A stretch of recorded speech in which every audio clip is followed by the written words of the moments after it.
அவர் சீமான் அவர்களுடைய தனிப்பட்ட கருத்தாக தான் நான் அதை பார்க்குறேன். ஏன்னா அவங்க கட்சியில் வந்து பார்த்திங்கன்னா முன்னாடிலாம் தொண்டர்களுக்கு தனிப்பட்ட கருத்து இருக்கும், இப்போ தலைவருக்கே தனிப்பட்ட கருத்து இருக்குது. காரணம் என்னன்னா அவரை தவிர்த்து அந்த கட்சியில் இருக்கக்கூடிய அத்தனை பேரும் ஒருமையில கூட பேச ஆரம்பிச்சிட்டாங்க. நான் அதெல்லாம் பார்த்தேன். வாடா போடான்லாம் கூட விஜய் பேச ஆரம்பிச்சிட்டாங்க. ரொம்ப தரம் தாழ்ந்து அதுக்காக சைக்கோ, கொலகாரன், கொலையை பண்ணதே இவன் தான், இவனுடைய அரசியலுக்காக தான் இந்த கொலையை பண்ணிட்டான், இவ்வளோ 40 பேரை கொண்டுட்டு இது பண்ணிட்டான் அப்படின்னு சொல்லிட்டு அப்படியே எல்லாரும் பேசிகிட்டு இருக்காங்க. ஒன்று இது என்னென்னா, சீமான் அவர்களால் அவரோட கட்சியை கட்டுப்படுத்த முடியலையா, இல்லை சீமான் அவருடைய தனிப்பட்ட கருத்துன்னு சொல்லி அவரை எல்லாரும் கட்சியை விட்டு ஒதுக்கி வச்சுக்கிட்டு மற்றவங்களாம் அவங்க கட்சியை நடத்திட்டு இருக்காங்களான்னு தெரியல. ஆனால் இது வந்து மக்களோட பார்வையில் உண்மையிலேயே நாம் தமிழர் மேலே இருந்த மரியாதையும் மதிப்பையும் பெரிய அளவு குறைக்க ஆரம்பிச்சிருச்சு. அது வந்து அவங்களுக்கு அது எலெக்ஷனில் தான் மேபி தெரியும்னு நினைக்கிறேன்.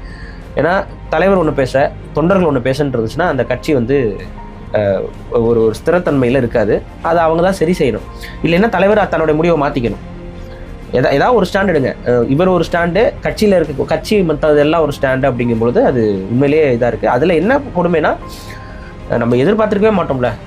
அங்கே கட்சியில் இருக்க சில பேர் முக்கியமான யூடியூபர்கள்லாம் இருக்காங்க. அவங்களாம் யூடியூபர்கள் தான். ஏன்னா ஃபெலிக்ஸ் ஜெரால்ட்லாம் யூடியூபர் தானே, தெரியுங்களா? ஆமாம், யூடியூபர் கைதுன்னு தான் போட்டோம். அதான் யூடியூபர் கைதுன்னு திமுக ஊடகம் போடும். சிலரும் இப்போ எல்லாம் அந்த தமிழ் தேசியம் பேசுகிறவங்களும் கூட அவர் யூடியூபர்னு வச்சிருக்காங்க. அவர் ஊடகவியலாளர் இல்லை, யூடியூபர். ஓகே, ஃபெலிக்ஸ் ஜெரால்டுங்கிற யூடியூபர் கைதாயிருக்காரு அவதூறு பரப்புனதுக்கு அப்படின்னு. அது பெயிலும் கிடச்சிருச்சு. அவருக்கு பெயில் கிடச்சிருச்சு.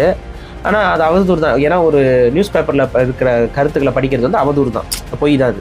இனிமேல் அப்படி தான். நீங்கள் வேறு ஏதாவது பத்திரிகையில் பிரிண்டட் மீடியாவில் வந்திருந்தா கூட அந்த நிறுவனத்தோட நம்ம வாங்கி படிக்கிறோம் பாருங்க.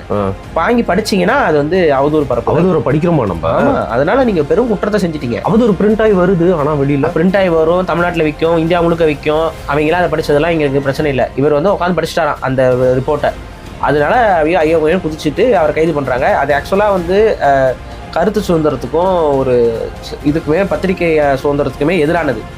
ஆனால் என்னமோ தெரியல, அவர் அவதூறு பரப்பிட்டானா அவர் கைது செஞ்சதெல்லாம் கரெக்ட் அப்படிங்கிற மாதிரி திமுக சொல்லுது. திமுக கூட சேர்ந்துக்கிட்டு இன்றைக்கி இருக்கக்கூடிய சில தமிழ் தேசிய இயக்கங்களும் சொல்லும் பொழுது வியப்பாக இருக்குது நமக்கு.